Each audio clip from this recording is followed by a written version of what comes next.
पेड़ पौधों के लिए यहाँ मंत्रालय है, कीड़े मकोड़ों के लिए, यहाँ तक कि मैं बोलना नहीं चाहती, सॉरी टू से, कुत्तों के लिए भी मंत्रालय है, लेकिन पुरुषों के लिए कुछ नहीं। ऐसा क्यों?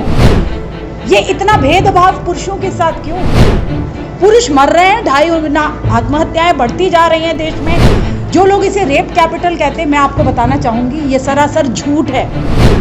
ये देश रेप कैपिटल नहीं, सुसाइड कैपिटल बनता जाता है, और जिसमें पुरुष अपनी आहुति देते जा रहे हैं। लेकिन हमारे जो मिनिस्टर्स हैं, देश के लॉ मेकर्स हैं, वो सब घोर निद्रा में हैं। पेड़ पौधों के लिए यहाँ मंत्रालय है, कीड़े मकोड़ों के लिए, यहाँ तक कि मैं बोलना नहीं चाहती, सॉरी टू से, कुत्तों के लिए भी मंत्रालय है, लेकिन पुरुषों के लिए कुछ नहीं। ऐसा क्यों? ये इतना भेदभाव पुरुषों के साथ क्यों? पुरुष मर रहे हैं, 2.5 गुना आत्महत्याएं बढ़ती जा रही हैं देश में। जो लोग इसे रेप कैपिटल कहते हैं, मैं आपको बताना चाहूंगी ये सरासर झूठ है। ये देश रेप कैपिटल नहीं, सुसाइड कैपिटल बनता जाता है, और जिसमें पुरुष अपनी आहुति देते जा रहे हैं। लेकिन हमारे जो मिनिस्टर्स हैं, देश के लॉ मेकर्स हैं, वो सब घोर निद्रा में हैं, उनको कोई फर्क नहीं पड़ता। अक्सर मैं पुलिस थाने में कॉल करती हूँ, एसपी साहब, डीसीपी साहब, कई लोगों से बात करती हूँ। उनका एटीट्यूड इतना गलत है। जब भी मैं पुरुषों के बारे में उन्हें बताती हूँ कि ये पुरुष ने आत्महत्या कर लिया, आत्महत्या करने से पहले भी उसने आपको बताया था, अप्रोच किया था, आपने कोई हेल्प नहीं करी, उनका एटीट्यूड होता है मरने दो सालों को। अगर ये एटीट्यूड रहा, अगर हम संवेदनशील नहीं हुए, तो स्थिति और भयावह होती जाएगी। स्थिति अभी भी बहुत भयावह है। 1 लाख के करीब पुरुष हर साल आत्महत्याएं कर रहे हैं। 498, इतना मिसयूज हो रहा है, इतना मिसयूज हो रहा है। 95% 498 के केसेस फर्जी हैं। फिर भी सरकार को कोई फर्क नहीं पड़ता। हम लगातार मांग करते रहे कि 498 को स्क्रैप किया जाए। स्क्रैप करना तो छोड़िए, इसमें इन्होंने एक मिसयूज क्लॉज भी नहीं डाला। अगर इन्होंने मिसयूज क्लॉज डाल दिया होता तो कम से कम जो झूठे केस करते हैं, फर्जी केस करते हैं, उनको एक सबक मिलता। मैं कहूंगी इस मंच से बैठ करके, अब सभी लोग बहुत उत्तेजित हो जाते हैं जब भी कोई रेप केस आता है। निर्भया के बारे में भी आपको बता दूं कि सब ने एकजुट होकर के बोला था, हैंग द रेपिस्ट, और बलात्कारियों को सजा दी। मैं किसी बलात्कारी के साथ नहीं खड़ी हूं, लेकिन अगर फर्जी केस है तो hang the accuser, false accuser. आप में से कौन कौन कहेगा कि उस फॉल्स अक्यूजर को भी हैंग करो? वो भी बलात्कार से कम नहीं है, वो पुरुष का बलात्कार होता है। और आप ये मत सोचिए कि सिर्फ एक पुरुष का बलात्कार होता है, पूरी फैमिली का होता है। फैमिली का भी नहीं, पूरे परिवार का भी नहीं, एक्सटेंडेड जो फैमिली है, परिवार, चाचा, मामा, ताया, जो लोग भी उस फैमिली से इन्वॉल्व होते हैं, सब कितने परेशान हो जाते हैं। वो दुख का संकट उस घर पे इतना मंडराता है कि उनको होली, दिवाली, दशहरा, ईद कुछ भी, या गुरुपुरब कुछ भी याद नहीं रहता। तो इस समय ये स्थिति ऐसी बनती जा रही है कि 498, जिसको सुप्रीम कोर्ट ने कहा कि लीगल टेररिज्म है, साफ तौर पे कहा कि लीगल टेररिज्म है, इसका भी हम कुछ नहीं कर पाए। ये धारा के खिलाफ हमने काफ़ी अभियान किया, लेकिन ये धारा, ये कानून नहीं हटा। क्योंकि इस देश में कभी भी कोई कानून बन जाता है तो वो कानून कभी नहीं हटता। अभी आपने सुना होगा दिल्ली हाई कोर्ट में मैरिटल रेप के ऊपर काफ़ी डिस्कशन चल रहे थे। वैवाहिक बलात्कार, मैं इसके सख्त खिलाफ हूं। ये दूसरा आतंकवाद होगा जो कि 200% इसका मिसयूज होगा।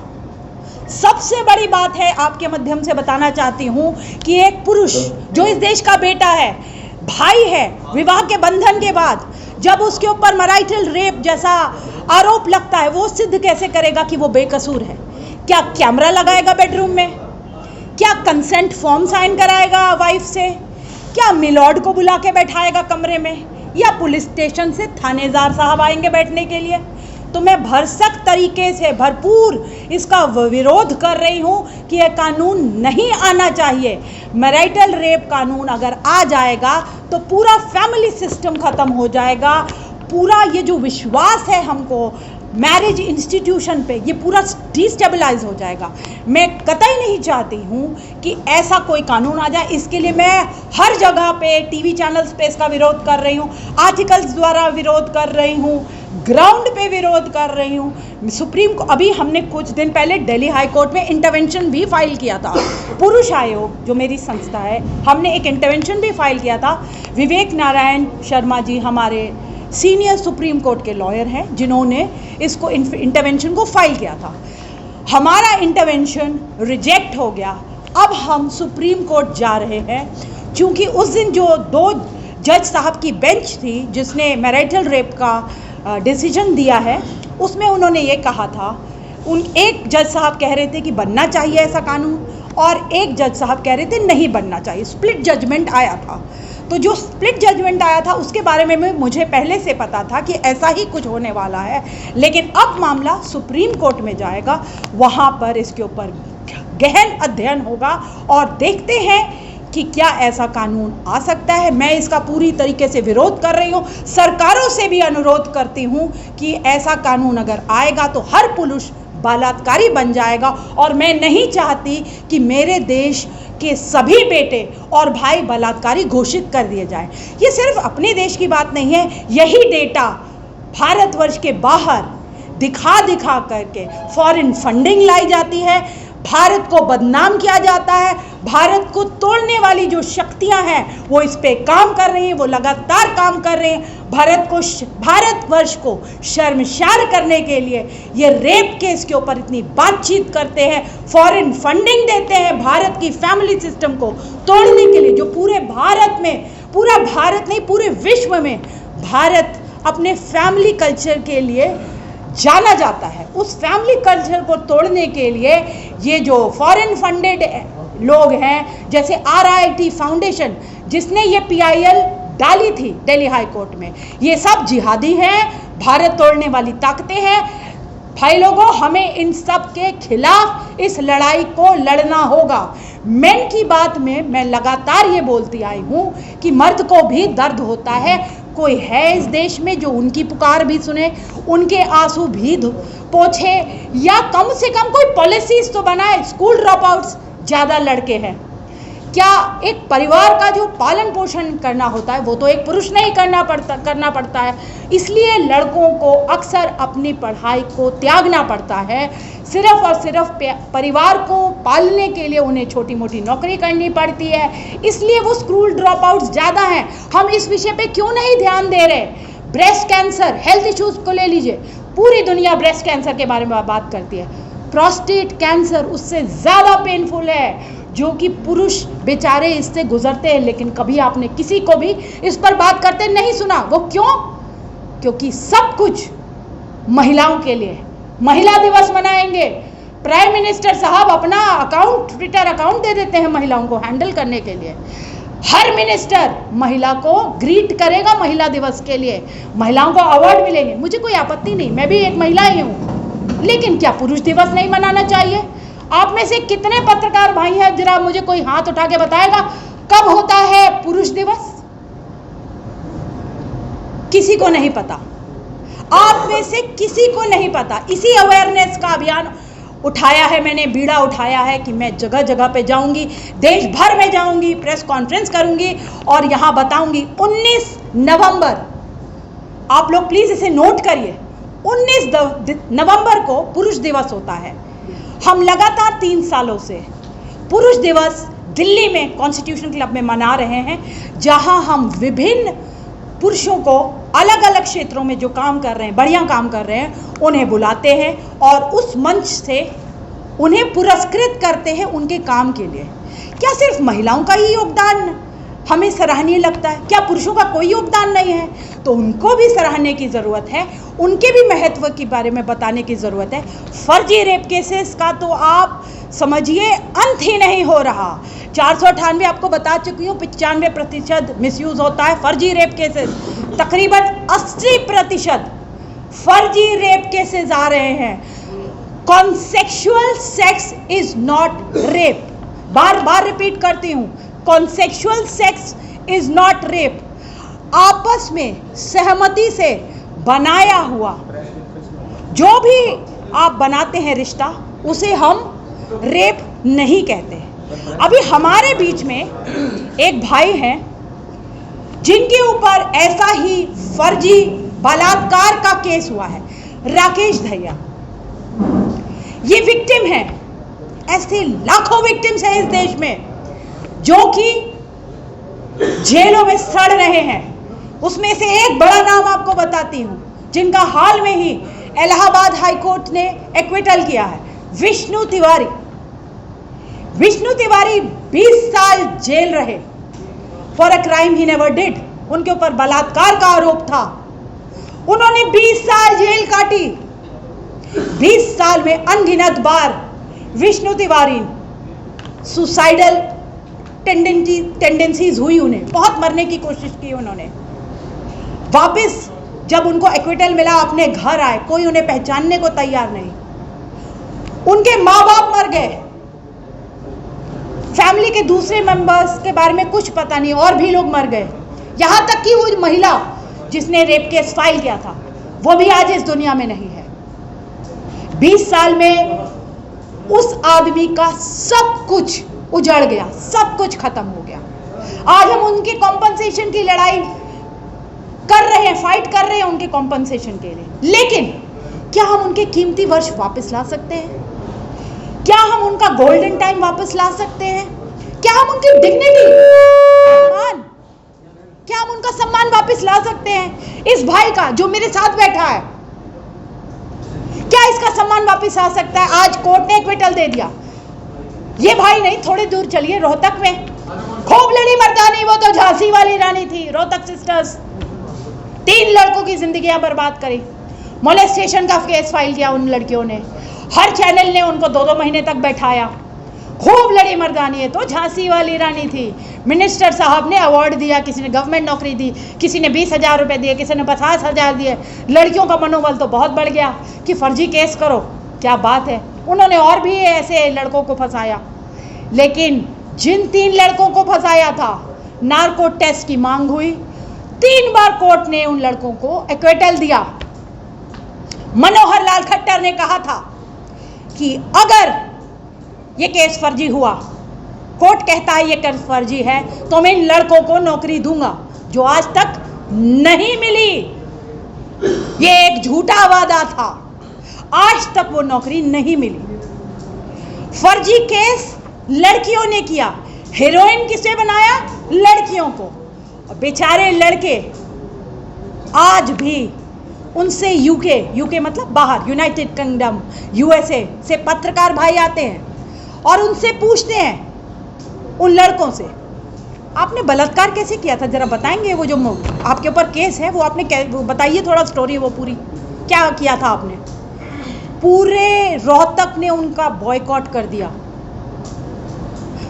पिताजी को पैरालिसिस अटैक आ गया।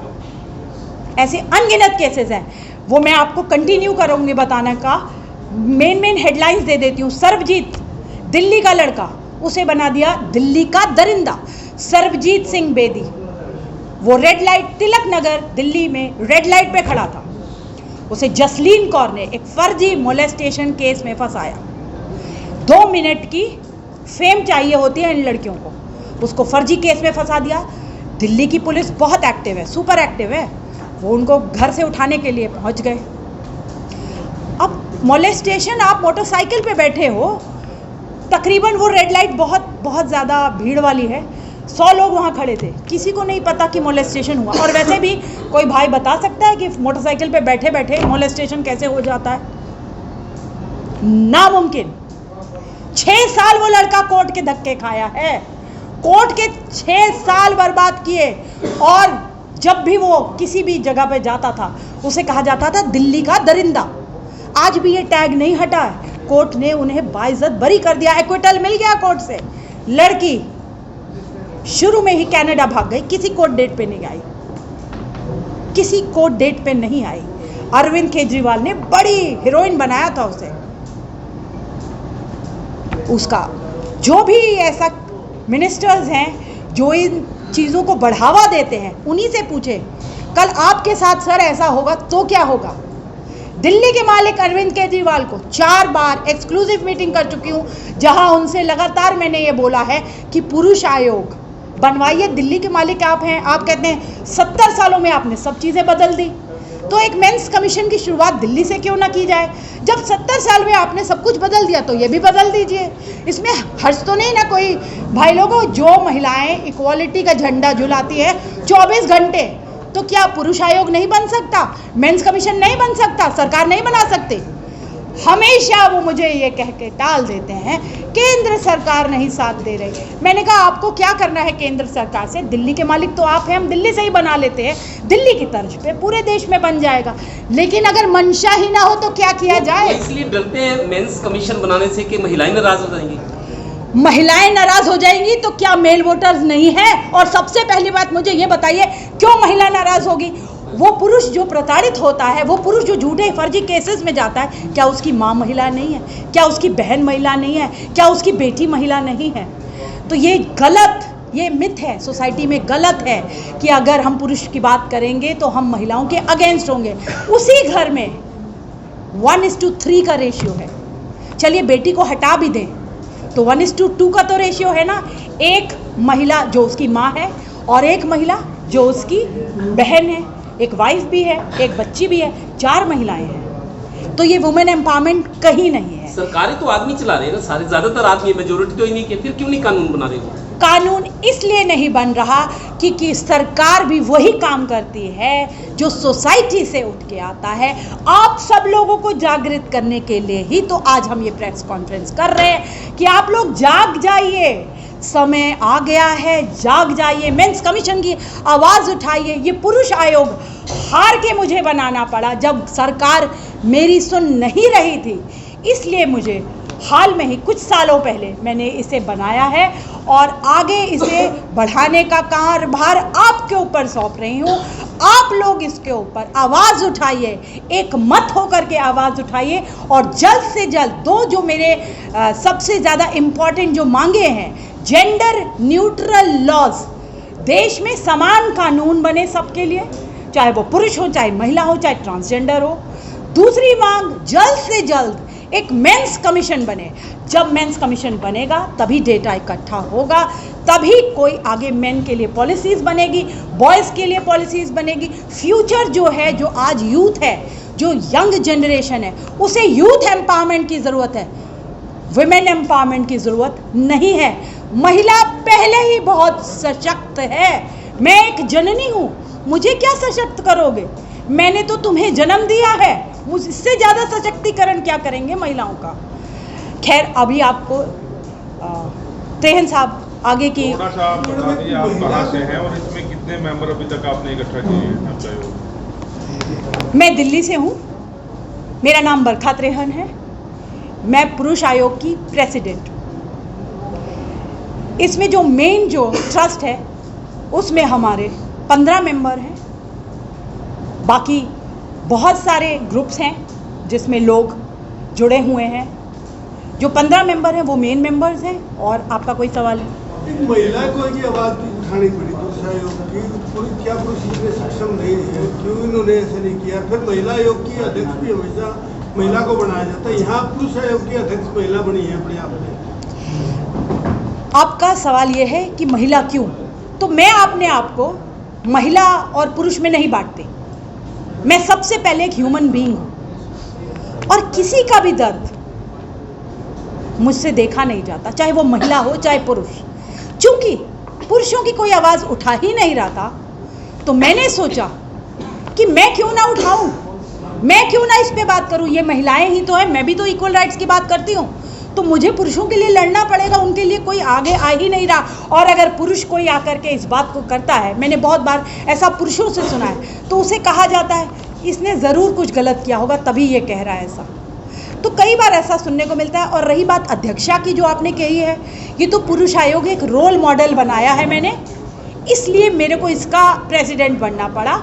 जब सरकार बनाएगी तो मैं खुले तौर से आपको कहना चाहती हूँ, इसका प्रेसिडेंट, इसका अध्यक्ष एक पुरुष को ही बनना चाहिए।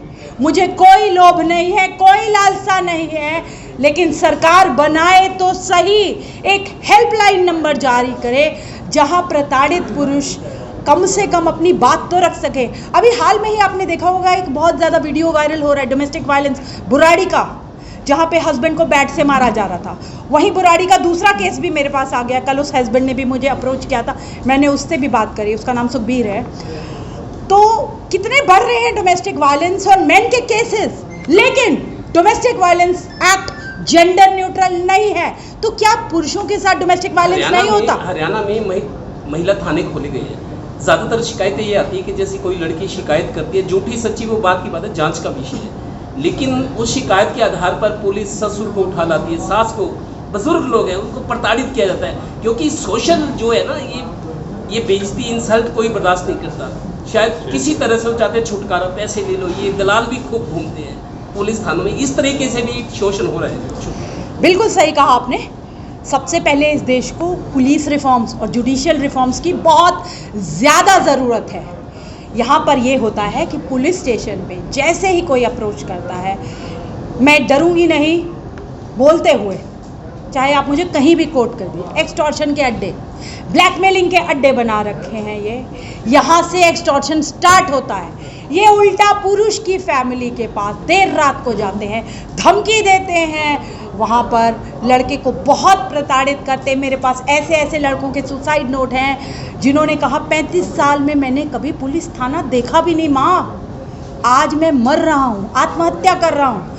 हाल का ही केस सुनिए, राउरकेला का एक बिजनेस फैमिली का लड़का, अच्छी भली बिजनेस फैमिली, जॉइंट फैमिली, 20 लोग रहते हैं उस फैमिली में।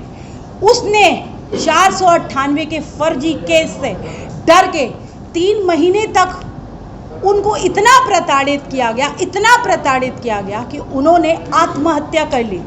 22 दिन हो गए, पूरी फैमिली एब्सकॉन्डिंग है, वाइफ की पूरी फैमिली एब्सकॉन्डिंग है। Excuse me, who is there?